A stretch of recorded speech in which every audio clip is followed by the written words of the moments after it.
चलिए तो चलिए फ्रेंड्स लाजवाब न्यूमेरिकल देखते हैं और बात पे गौर कीजिएगा। जिसके बारे में वो बात करेगा अगर उसने सॉल्यूट बोल ही दिया, नहीं बोलता ना नॉन वॉलेटाइल सॉल्यूट, तो बोलता नॉन वॉलेटाइल सॉलिड। लेकिन आपको खुद समझना होता है कि यही सॉल्यूट है। क्यों? क्योंकि उसने कहा विच शुड बी डिसॉल्व इन, तो ये सॉल्वेंट हो गया ना। तो इसने मास पूछा, मैंने देखा कि मुझे मोलर मास ऑफ सॉल्यूट दिया हुआ है, एम ए मतलब मोलर मास ऑफ सॉल्यूट। इसीलिए जब शुरू में methods of measuring concentration of solution पढ़ रहे थे तो वहां बार बार बोल रहे थे W given mass, M molar mass, A बोले तो सॉल्यूट, B बोले तो सॉल्वेंट, ऐसे करके बात कर रहे थे, है ना प्यारे बच्चों। तो देखिए स्टूडेंट्स, इसके अंदर गिवन मास ऑफ सॉल्यूट नहीं मालूम था, मोलर मास मालूम था। सॉल्वेंट जिसमें घोला था 114 ग्राम वो मालूम था, और उसका ऑक्टेन नाम था, तो उसका मोलर मास मैंने निकाल लिया 114 ग्राम पर मोल। वही वीडियो कंटिन्यू कर रहे हैं। पी नॉट बी हो गया एक्स, यानी कि जहां वेपर प्रेशर ऑफ सॉल्वेंट नहीं देगा, प्योर सॉल्वेंट से एक्स मान लेंगे। और इतना सॉल्यूट डाला कि वो घटकर हो गया reduce its vapor pressure to 80%, not by 80%, to 80%, घटकर x का 80% हो गया, यानी 80/100 ऑफ x। ये 0 काट दिया, 2 से काट दो, 4/5x। यूनिट देना 0, बार बार लास्ट में तो बार बार कट ही जाएगा, या टॉर जो देना है। तो पी नॉट बी इसका हो गया x, और reduce to, अगर बोलता reduce to 20%, तो 20/100 of x, reduce to 40%, 40/100 of x। उसने कहा कि reduce to 80%, तो पहले प्योर का था x, उसका हो गया 80/100 ऑफ x, काट दिया, 2 4 जाए 2 5, 4/5।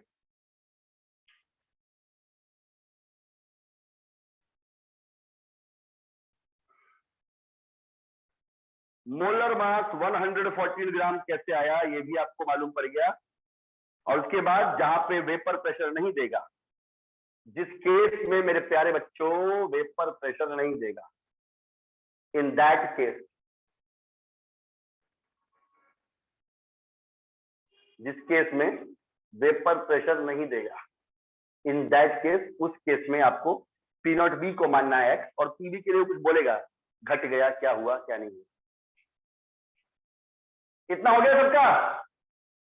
हाँ सर। Yes sir. चलिए, ज्यादा नहीं था। अब देखिए यहाँ पे जय भवानी, चलिए yes sir. Mister Rahul Dev, ध्यान से देखिए, आपका सारा वैल्यू आपकी कॉपी में लिखा हुआ है, और आप जानते हैं कि एक ही lowering down of vapour pressure के लिए relative lowering down of vapour pressure के लिए डेरिवेशन 2 थे, लेकिन एक ही डेरिवेशन न्यूमेरिकल में काम करता है, वो था काई ए। क्या लिखते हैं, थोड़ा हर बार रिपीट कर रहे हैं, इसलिए काई ए बराबर P naught B minus P B बटा पी नॉट बी। और काई ए का होता है मेरे प्यारे बच्चों N A divide by N A plus N B is equal to P naught B minus P B बटा पी नॉट बी। ठीक है। और आपने कहा था कि जब ए बहुत ही कम होता है, ए बहुत कम होता है बी से, तो हमारे साथ सिखाया N A plus N B बन जाता है। तो ये फॉर्मूला रहता है N A divide by N B बराबर P naught B minus P B बटा पी नॉट बी। अब आप डायरेक्ट कर सकते हैं, तभी हम डायरेक्ट ये बार बार स्टेप नहीं कर रहे थे। अगर हम बार बार लिखते तो आपको याद नहीं हो जाता। एन ए हो गया आपका W A by M A, और एन बी हो गया W B by M B बराबर P naught B minus P B बचा पी नॉट बी। सारा वैल्यू रखिए यहाँ पे। गिवन मास ऑफ सॉल्यूट नहीं मालूम, मोलर मास ऑफ सॉल्यूट क्या गया 40 gram per mole.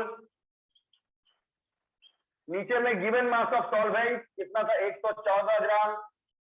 Molar mass of solvent वो भी 114 ही आया था, ऑक्टेन का 114 ग्राम पर मोल बराबर P naught B x minus 4/5 of x, x minus 4/5 of x divide by x। P naught B x था, x minus P B था 80% of x, 4/5 x, x minus 4/5 x divide by x। ये देखो मेरे बच्चों, ये ग्राम per मोल से ग्राम per मोल cut जाएगा भाई, और 114 से 14 कट जाएगा, यानी WA by 40 gram, WA by 40 ग्राम बराबर ये हो गया 5x, एलसीएम में 5x माइनस 4x बाई 5 तो लेगा 1 बाई 5x और नीचे में भी x। ध्यान दो सिंपल मैथ है बाबू, देखो ये था x minus 4 by 5x, LCM लिया सर 8 ग्राम आंसर होगा सर।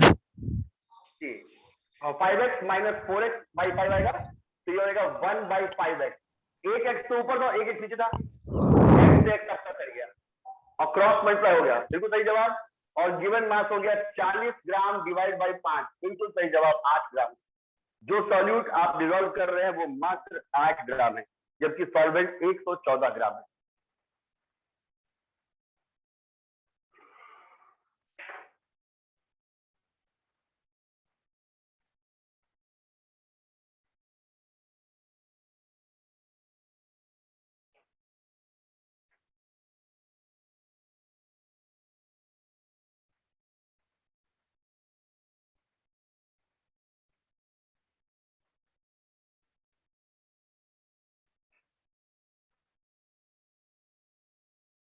समझ रहे माही बे?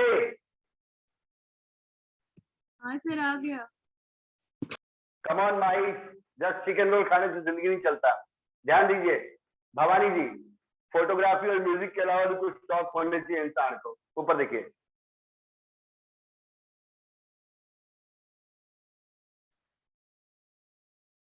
जो आज का वीडियो मिस कर रहे हैं प्यारे बच्चों, कल बड़ी अफसोस होगा, तो अलग तरह का न्यूमेरिकल्स करवा देंगे इन सबको छोड़ के। और क्या तो सब बच्चों को मालूम पड़ गया, डेरिवेशन दो है भाई, काई ए बराबर P naught B minus P बटा पी नॉट बी, और काई डी बराबर, अरे ए की जगह बी और बी की जगह ए कर दीजिए, P not a minus P A बटा पी नॉट ए। लेकिन सर बोलते हैं जिसमें वेपर प्रेशर ऑफ सॉल्वेंट है सर, सिर्फ वही हम लोग न्यूमेरिकल्स में अप्लाई करते हैं। चलिए पहले इसको मिटा दे रहे हैं। क्वेश्चन नंबर 3 भी ऐसा ही है, ये सारे सीबीएसई बोर्ड में बच्चों ने गलती कर दिया।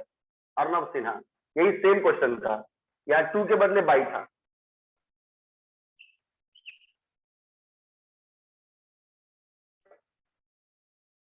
सब बच्चे क्वेश्चन नंबर 3 लिखेंगे अपने कॉपी में। चलिए Rahul Dev, calculate the mass of a non volatile solute, या फिर उसके बदले बोल सकता है सॉलिड, जिसका मोलर मास है 40 ग्राम पर मोल, जिसका मोलर मास है 40 gram per mole, which should be dissolve. Anish Yadav, Aarti Bhatt sir 32 ji. और यहां पे इसने कहा कि which should be dissolve in 114 gram of octane to reduce its vapour pressure by 80%, not to 80%। तो जब बाय बोलता है ना तो एक चीज रहेगा, इस न्यूमेरिकल में ध्यान दीजिएगा, यहां भी सॉल्यूट का गिवन मास नहीं मालूम है, मोलर मास वही है जो आप पढ़े थे 40 ग्राम पर मोल हो गया, सॉल्वेंट का गिवन मास 114 ग्राम और सॉल्वेंट का मोलर मास आ गया 114 ग्राम पर मोल, क्योंकि सॉल्वेंट था आपका C8H18 जिसका आपने नाम दिया था ऑक्टेन। सब कुछ ठीक था, बस यहाँ पी नॉट भी एक्स है, और देखो माही पी भी हो जाएगा x minus 80% of x, P not भी हो जाएगा x minus 80/100 of x. Sir 32 ग्राम। बिल्कुल सही, ये मजबूत आवाज किसकी है? अंकित जी आप आ गए हैं? जानिएगा 8/10 तो ये पी भी रहेगा x माइनस 4/5 ऑफ एक्स, यानी ये रहेगा 1/5 ऑफ एक्स। अब की बार आपका पी नॉट भी x है, लेकिन पी भी 4/5 नहीं है, x minus 4/5 of x 1/5 x. अब इस वैल्यू को अगर आप पुट कीजिएगा तो इधर का तो कट के आपको मालूम है कितना आया था, आपका फॉर्मूला था WA/MA, नीचे था WB, ऊपर में था MB, फिर था P0B माइनस PB बटा P0B। और मेरे प्यारे बच्चों WA था आपका नहीं मालूम, MA था 40 ग्राम पर मोल, WB था 114 ग्राम और मोलर मास था 114 ग्राम पर मोल। ग्राम पर मोल से ग्राम पर मोल कट गया था, 114 से 114 कट गया था।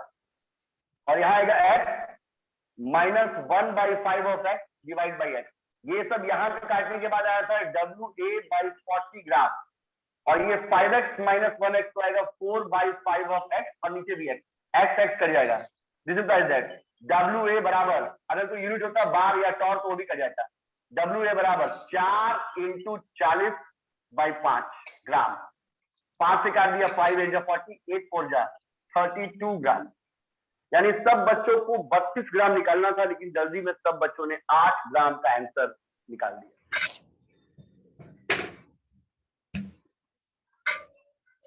हो गया? 8 ग्राम कैसे सर, वो 100 मान के क्या? नहीं, जब रेड्यूस टू 80% था तो वो एनसीईआरटी से प्रैक्टिस रेड्यूस टू 80% कर गया था ना माईवे। कम ऑन माईवे, कंसंट्रेट करो। आप सपने में बोलती हैं आई लव समोसा, उसे होने वाला नहीं है। ऊपर देखिए P0 भी x है और PB क्या होता है 4/5x आया था जब आपने 80/100 किया था। वैसा आप कब करते?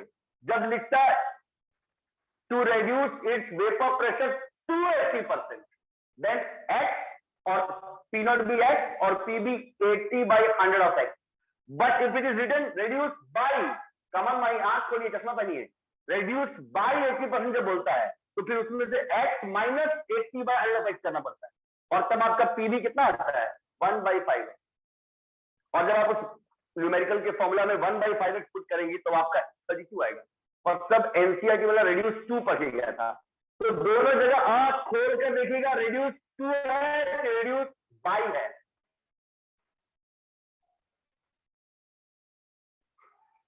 आ गया अपना सिन्हा? ऐसे ठीक है। चलिए पाइवे, अब नाश्ता नहीं किया, आपका एब्सेंसी कम लग रहा है।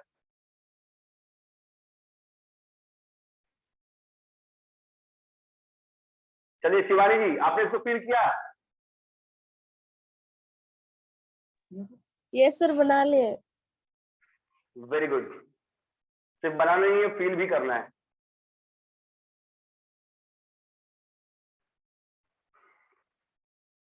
चलिए मिस्टर विशाल जी, विशाल जी अगर आपका माइक्रोफोन खराब हो गया तो उसको ब्लूटूथ से ऐड कीजिए। तमाम पानी भरो, तुम पानी ऊपर देखो जी, ठीक हो गया, वेरी गुड। चलिए ओनम उर्फ सोनम, अनीश मन्ना, तुम पक्का डेंटिस्ट बनोगे, ध्यान दो।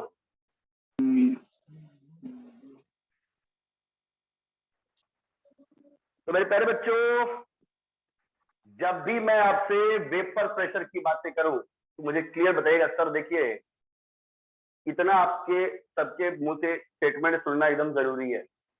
बात को समझिएगा, हम लोग के पास शीशी मजबूत होना चाहिए, सोच अच्छा होना चाहिए, सबसे पहले तो खुश रहना चाहिए। खाइए जम के, मोटा हो जाएंगे पतला हो जाएंगे छोड़ दीजिए, ठूस के खाइए एकदम जितना खा सकते हैं। अर्नव को देखिए, माई को देखिए, प्लेट क्या जाता है, विम बार की जरूरत नहीं, बचता है घर में। चर्बी निकल जाएगा सर। नहीं अरे सर, चर्बी से क्या होगा? अरे कुछ लोग इस बात से बहुत डिस्टर्ब होते हैं कि चर्बी वाले पर्सनालिटीज है। अगर चोर उड़ा जाए और वहां माही खड़ी रहे, ट्रक खड़ा है, कहां से पार हो भाई? समझो बात को। अब पतला सूखा हड्डी जैसा खड़ा है राहुल यादव, ऐसे पकड़ के टांग देगा, क्या फायदा है? बचाओ, भगवान माफ कर दीजिए। ऐसा नहीं, दम इतना हो कि किसी से भिड़ जाए। जिंदगी में कैसा भी एनवायरमेंट फेस करना पड़ सकता है कि नहीं? आंख उठ सब खा के मजबूत है, चोर आया दिख नहीं रहा चोर है कि आदमी है, ऐसा भी नहीं। चश्मा भी इतना, आंख कमजोर भी नहीं होना चाहिए। जितना चश्मा पहनता है सब अभी लॉकडाउन है, जम के एकदम जूस वूस पी के, मछली एकदम चला के खाइए कांटा के साथ, कंसंट्रेट। अब देखिए फ्रेंड्स, रेडी? चलिए फ्रेंड्स, थ्योरी जब मजबूत हो जाए तो हम लोग के पास एक कॉन्सेप्ट रहना चाहिए। मतलब 4 कोलिगेटिव प्रॉपर्टी है, समझ लिया, डेरिवेशन न्यूमेरिकल। उसके बाद एक कैसा शॉर्ट समरी रहे। अरे सर कितने बार याद दिलाएंगे, आज पढ़ा रहे सोल्यूशन, कल पढ़ाएंगे इलेक्ट्रोकेमिस्ट्री, परसों पढ़ाएंगे kinetics.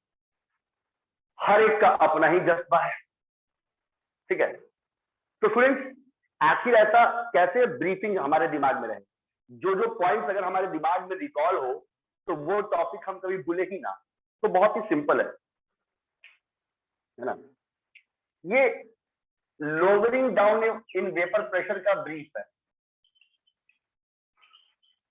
Lowering down in vapour pressure का ब्रीफ है।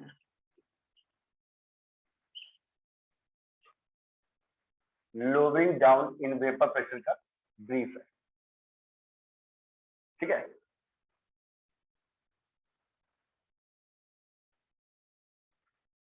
ध्यान दीजिए, ध्यान दीजिए। चलिए, ए पहला, सबसे पहले मैं जब भी रिलेटिव लो हो, मैंने एक वर्ड छोड़ दिया ना, एक वर्ड छोड़ना भी दिक्कत होगा।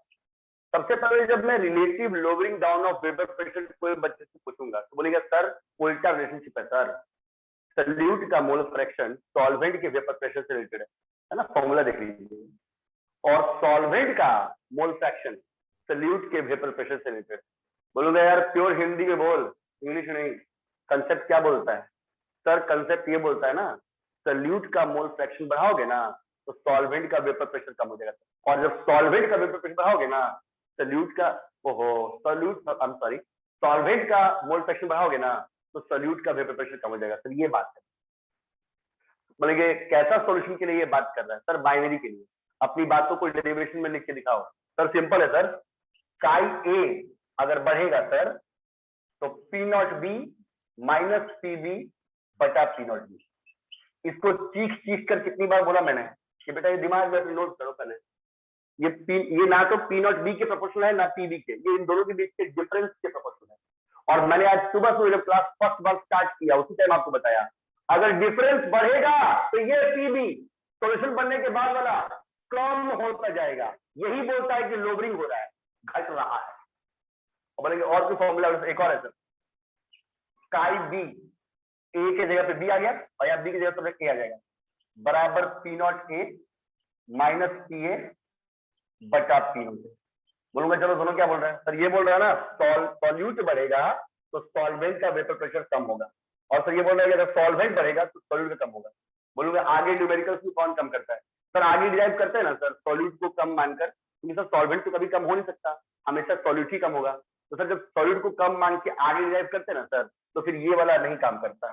तब सिर्फ एक यही फॉर्मूला आगे न्यूमेरिकल्स के लिए बढ़ता है, और ये सर फाइनल सब सॉल्व होके इसका फाइनल डेरिवेशन आता है W A by M A, नीचे में डब्ल्यू बी एम बी बराबर P naught B minus P B बटा पी नॉट बी। मतलब सर एकदम डन है सर, कोई भी न्यूमेरिकल में यही होगा। बोलूंगा बाबू न्यूमेरिकल में तो सॉल्वेंट बताएगा नहीं। सर सॉल्वेंट ना बताए सर जिसका वेपर प्रेशर बोल देगा ना सर वही सॉल्वेंट हो, जिसका वेपर प्रेशर सर बोलेगा, क्योंकि sir vapour pressure of solute वाला तो आगे न्यूमेरिकल में एग्जिस्ट ही नहीं करता। इसीलिए हर केस में प्योर सॉल्वेंट ज्यादा होगा तो पी नॉट बी का वैल्यू ज्यादा होगा और पी बी का कम होगा। ऐसा कोई न्यूमेरिकल आ गया अर्नब सिन्हा जिसको बोला कि बताया नहीं कि प्योर है कि क्या है, दो दिया हुआ वेपर प्रेशर, तो जो ज्यादा है वो प्योर का है, जो कम है वो सॉल्यूशन बनने के बाद का है। प्योर का मतलब सॉल्यूशन बनने के पहले का वेपर प्रेशर, और मतलब कि जब सॉल्वेंट अकेला था, और पीबी बोलने का मतलब सॉल्यूशन बनने के बाद का वेपर प्रेशर, ये हमेशा कम होते हैं, ज्यादा हो तो माइनस हो ही जाएगा, वैल्यू नेगेटिव में नहीं आएगा, ठीक है। और अगर तीसरे बात की प्रैक्टिस करनी हो, क्या वेपर प्रेशर दिया ही नहीं हुआ है, ठीक है, मत दो भाई, तो पीरियड भी क्या मानोगे? जैसे एक्स मानेंगे, चलो बोल रेड्यूस टू 20%। अब क्या करेगा सर? तो इसका पीबी हो जाएगा सर 20/100 ऑफ एक्स, मतलब कि 1/5 ऑफ एक्स। और बोलूंगा अगर यही होता है रेड्यूस बाई 20%, भाईजान तब क्या करता सर? तब पीबी हो जाता x माइनस 20/100 ऑफ एक्स, मतलब कि sir x minus 1/5 of x, यानी सर 4/5 आया। समझ में आया बाबू? हाँ Yes, sir. sir. Yes, sir. तो जब भी एक शॉर्ट समरी पूछेंगे तो ये 3 बातें आप हमको हमेशा बता दीजिएगा।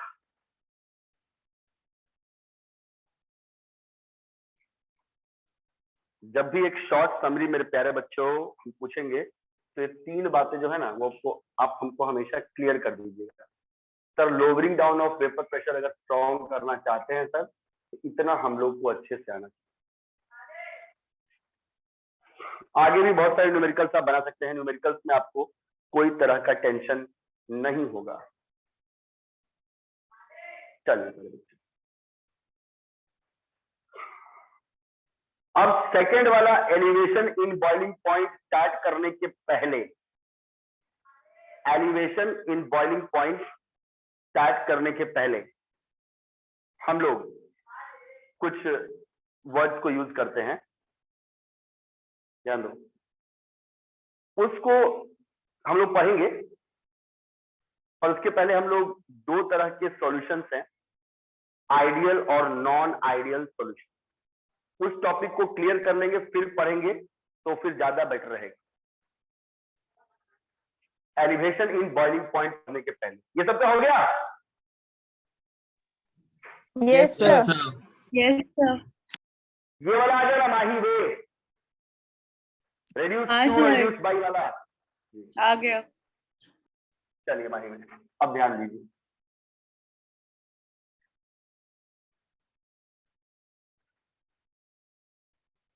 बहुत बीमारियां एकदम सप्लाई हो रहे हैं, इसलिए थोड़ा डिफेंस में रहिएगा। Black fungus, white fungus. चलिए Yellow भी सर। और येलो के बाद ग्रीन भी आएगा। अरे बाप, अटैक करने वाले लोग बहुत बढ़ रहे हैं। अच्छा कोई बात नहीं, ऊपर रहिए। अब फ्रेंड्स अब हम लोग जिस टॉपिक को स्टार्ट कर रहे हैं, ऐसे हमको बेसिकली चारों को अलग अलग अच्छे से पढ़ना है, पर थोड़ा सा इसका काम आएगा इससे पहले ही पढ़ा देना बेहतर है। नाम है ideal and non ideal solution. Ideal वाला उतना आपको परेशान नहीं करेगा, लेकिन नॉन आइडियल वाला परेशान करेगा। और उसके अंदर टॉपिक्स आता है जिसका नाम है एजियोट्रॉप। एजियोट्रॉप्स में 2 आता है, मैक्सिमम बॉइलिंग और मिनिमम बॉइलिंग एजियोट्रॉप। यानी इस टॉपिक में आइडियल सॉल्यूशन से ज्यादा इंपॉर्टेंट और ज्यादा क्वेश्चन नॉन आइडियल सॉल्यूशन में से आता है। पहले जो कम है उसको पढ़ के हट जाते हैं, जिसका नाम है आइडियल सॉल्यूशन। आइडियल वर्ड का मतलब है कि ये इमेजिनरी है, ये कुछ ऐसी बातें करेगा जो आपको रियल सॉल्यूशंस में देखने को नहीं मिलेगा। आइडियल का मीनिंग ही है मेरे प्यारे बच्चों कि ये ऑर्डिनरी सॉल्यूशन है। तो कुछ ये ऐसी बातें करेगा जिससे कि जो रियलिटी से मैच नहीं करेगा। चलिए विशाल सिंह, हर आइडियल सॉल्यूशन पहचानने का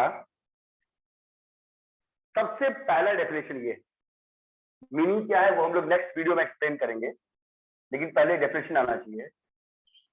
the solutions which obey Raoult's law over the entire range of concentration. The solutions which obey, इसमें ग्राफ भी है, which obey Raoult's law over the entire range, पूरे concentration. The solutions which obey Raoult's law over the entire range of concentration. The solutions which obey Raoult's law over the entire range of concentration. ऐसा solution जिसने Raoult's law को ओबे किया पूरे entire range of concentration. मतलब ऐसा नहीं कि सॉल्यूशन का कोई पार्ट उसको फॉलो नहीं कर रहा, पूरा पार्ट, पूरा कंसंट्रेशन फॉलो कर रहा है। are known as ideal solution.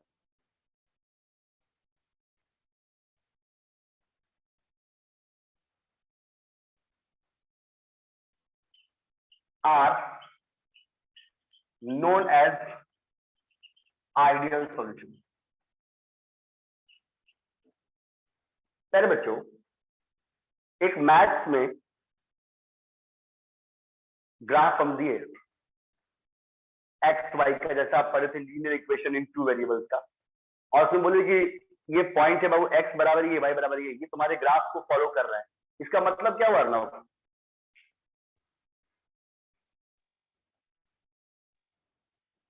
एक linear equation in two variable का ग्राफ हम खींचे, उसके बाद हम आपको एक पॉइंट दिए एक्स बराबर 2, वाई बराबर इतना, वाई बराबर 4, और बोलेंगे ये पॉइंट आपके ग्राफ को फॉलो कर रहा है। तो इस बात के बोलने का मैथ्स या फिजिक्स में क्या मतलब हुआ?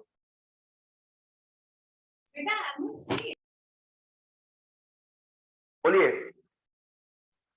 विशाल। पॉइंट लाइन पे फॉल करेगा, लाई करेगा। वेरी नाइस, बिल्कुल साधारण जवाब। वो पॉइंट उस लाइन पे लाई करेगा। तो अगर मैंने ये कहा कि आइडियल सॉल्यूशन वो होता है जो पूरे एंटायर रेंज, पूरे कॉन्सेंट्रेशन में राउल्ट्स लॉ को फॉलो करता है, इसका मतलब है कि वो सारा राउल्ट्स के ग्राफ पे लाई करता है। यानी आइडियल को मजबूत करने के लिए राउल्ट्स का ग्राफ पढ़ना पड़ेगा, और वो ग्राफ को बिल्कुल पूरा फॉलो करेगा। इसीलिए हम बोलते हैं कि वो राउल्ट्स लॉ को ओबे करता है। चलिए प्यारे बच्चों, तैयार है? Point number 2, the second one. Enthalpy of mixing of pure components to form solution is 0. Solute solvent को यहां मिक्स भी करेंगे तो भी कोई एंथैल्पी का चेंज नहीं होगा, जबकि ऐसा रियल में होता नहीं। Enthalpy of mixing of pure components is 0. Delta V mixing is equal to 0. Delta V mixing is equal to 0. मतलब enthalpy of mixing of pure component 0 है। ऐसे हम लोग कभी भी सॉल्यूट सॉल्वेंट को मतलब आपस में मिक्स करते हैं। इवन आप ग्लूकोज भी थोड़ा सा ग्लास में अगर घोलोगे तो वो एंडोथर्मिक होता है। आप ग्लास को छू के देखिएगा, स्टील का या शीशा का, हल्का ठंडा पड़ जाएगा क्योंकि वो एंथैल्पी हीट को एब्जॉर्ब कर लेता है। तो थोड़ा बहुत चेंज सब में होता है, रियल वाले में, वास्तविक में। ये काल्पनिक है, इमेजिनरी, और रियल सॉल्यूशन जो असली में एग्जिस्ट करते हैं उसको नॉन आइडियल बोलते हैं। तो पहले बच्चों, इसमें मिक्स करने के बाद ना तो हीट इवॉल्व होता है ना एब्जॉर्ब होता है, कोई भी चेंज कोई भी चेंज नहीं होता है। एंथैल्पी का सिंबल होता है थर्मोडायनेमिक्स में H। Delta H mixing is equal to 0। सबसे खतरनाक तो ये है थर्ड वाला, the volume of mixing is also 0। अब ऐसा तो कभी ना हो भाई। the volume of mixing यहां पे हो जाता है, सॉल्वेंट के मॉलिक्यूल्स के बीच में सॉल्यूट वाला अपने आप को एडजस्ट कर लेता है। the volume of mixing is also 0। कहने का मतलब है delta V mixing is equal to 0। ये तो इमेजिनरी बात हुआ। अरे बच्चों, किसी का V1 है 5 लीटर और उसमें ऐड किया 2 लीटर, तो V2 7 होना चाहिए, है ना? तो इसने क्या बोला कि V1 इतना था 5 लीटर और V2 में आपने 5 लीटर में 2 लीटर ऐड किया, तो फिर बोला कि फिर वो भी 5 लीटर हो गया। तो आपने जब V2 माइनस V1 किया, डेल्टा V निकाला, V2 माइनस V1 किया तो हो गया 0, जबकि ये रियलिटी में कभी संभव ही नहीं। वरना दूध वाला सब पानी मिलाना बंद कर देगा, फायदा नहीं भाई। पानी मिलाने से वॉल्यूम पक्का चेंज होगा, या कोई भी चीज ऐड करेंगे, इंटरमिक्सिंग करेंगे तो वॉल्यूम रियल सॉल्यूशन में, वास्तविक में हमेशा चेंज होगा, इसमें नहीं होता।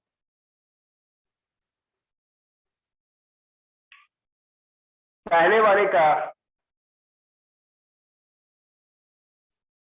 वाले का बात है कि there is no heat is absorb और evolve when the components are mix. यहाँ पे मिक्स होने के बाद कोई भी चेंज नहीं होता, ना हीट इवॉल्व होता है ना एब्जॉर्ब होता है। सेकंड पॉइंट का फर्स्ट पॉइंट कहता है कि ये पूरा राउल्स लॉ को ओबे करता है, मतलब कि आइडियल सॉल्यूशन राउल्स ग्राफ पढ़ने के बाद ही, अगले क्लास में आप पढ़ेंगे, राउल्स ग्राफ पढ़ने के बाद ही आप अच्छे से समझ सकते हैं। दूसरा पॉइंट कहता है कि मिक्स कर लो, ना हीट इवॉल्व होगा ना एब्जॉर्ब होगा, कोई एंथैल्पी का चेंज नहीं होगा, और मिक्स होने के बाद उसके वॉल्यूम में भी कोई चेंज नहीं आता।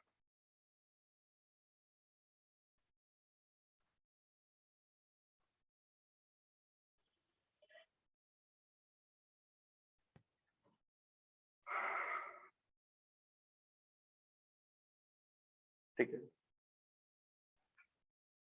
ये सबका हो गया?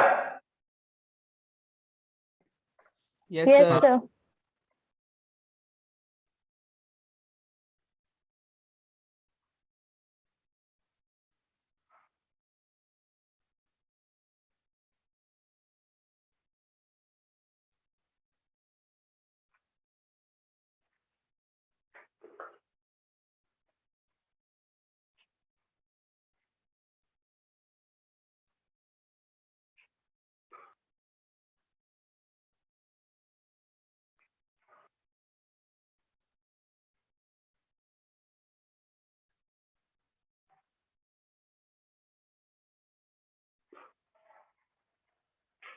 चलिए,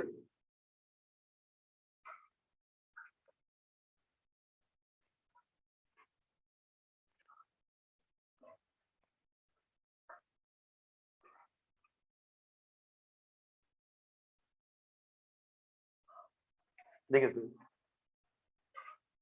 एक पॉइंट नंबर 4 है, ये थोड़ा एक्सप्लेन करता है कि आइडियल ऐसा क्यों है। देखिए पहले बच्चों, बात को ध्यान से समझिएगा।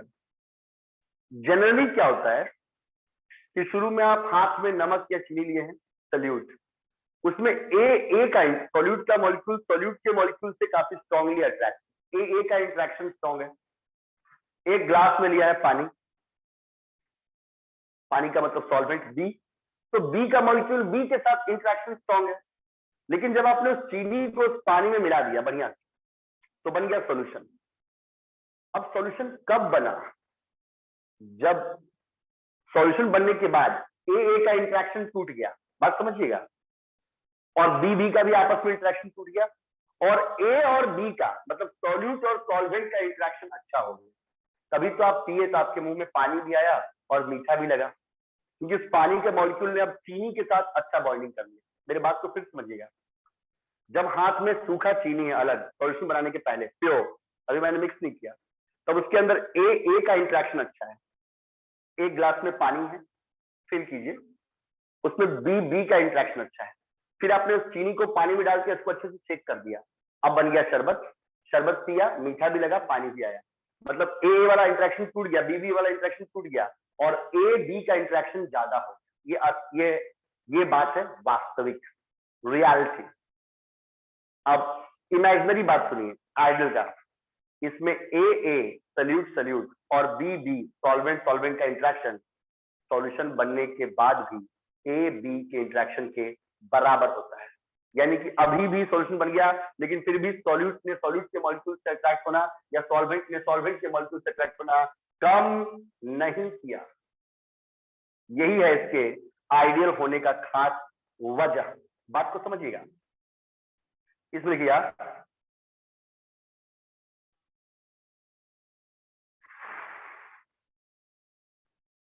चलिए पहले बच्चों, इसमें किया intermolecular attractive force between A and B.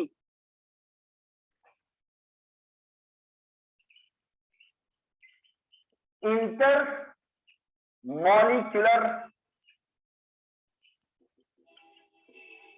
attractive forces between AA solute and BB solvent.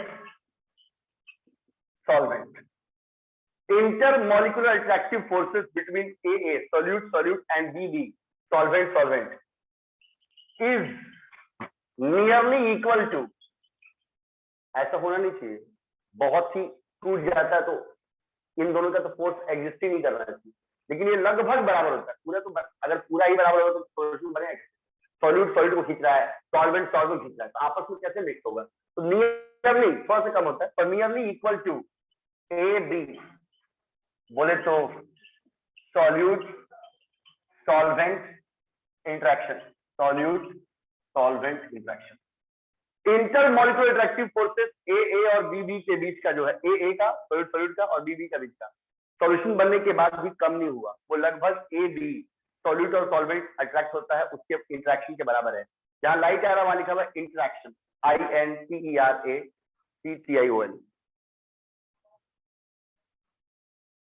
Ideal का जब भी एग्जांपल पूछेगा तो आप लोग लिखना है n hexane plus n heptane, bromoethane plus chloroethane, benzene plus toluene. 3 एकदम बेस्ट एग्जांपल है, और बहुत सारे एग्जाम्स मेरे प्यारे बच्चों टिक मार्क करने को आया है। एग्जांपल आइडियल या इमेजिनरी सॉल्यूशंस का। ये सब कैसे होता है ये आपको जब ग्राफ पढ़ाएंगे तब समझ में आएगा। सबसे बेस्ट एग्जांपल है एन हेक्सेन। जो बच्चे मेरे से ऑर्गेनिक पढ़े उनको मालूम है एन का मतलब होता है normal straight chain, N heptane.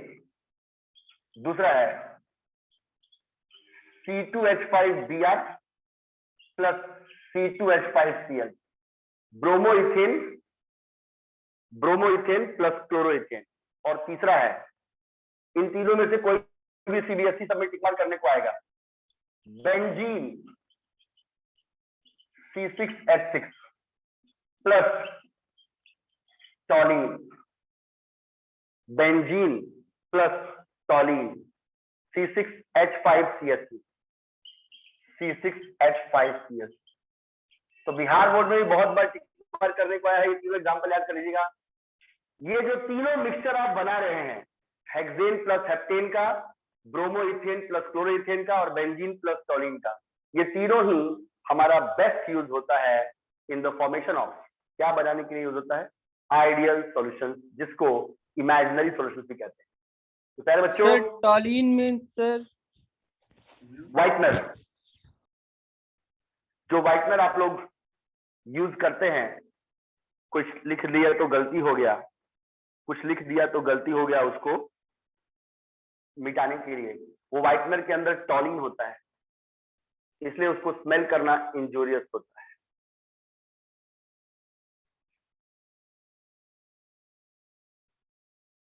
चलिए प्यारे बच्चों, तो प्यारे बच्चों अगले वीडियो क्लास में हम लोग फिर से डिस्कस करेंगे इन टॉपिक्स को राउल्ट्स के ग्राफ के साथ। तो वहां तक आप लोग इसको अच्छे से रिवाइज करके रखिएगा। सबका हो गया? हाँ sir. Yes sir. Sir So that's all for today, students, and have a good day.